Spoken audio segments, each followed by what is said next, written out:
Bea Alonso, iniisyong buntis dahil sa isang larawan o isang video na kumalat kung saan sinurpresa siya sa kanyang birthday kasama ng kanyang rumored boyfriend na si Vincent Co.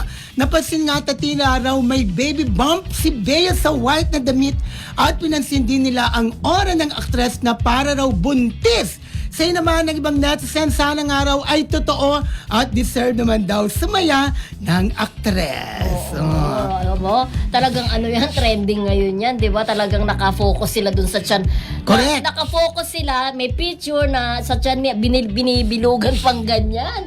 Di ba? Oo. Para makita mo. Nakita ko rin Mildred, Oo. talagang medyo talaga malaki. O sinasabi pa nila, Oo. parang lumaki daw yung ilong. Alam naman natin daw, pagkabuntis, di ba, lumalaki yung ilong.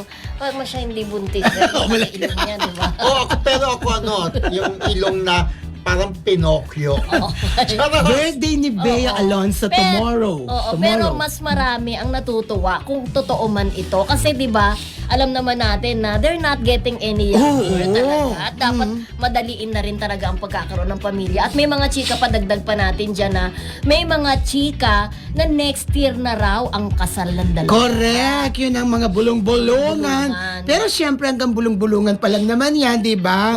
Pero malay natin magkatotoo. Pero parang feeling ko doon na talaga din siya papunta. Correct. At kung buntas man po si Bea, Walang masama. maganda po yan. Kami rin natutuwa, di ba? Correct, At oo. sana dumami ang anak niya, no? Ng Ako yung daw ang lahi, nasabi ko. diba? no?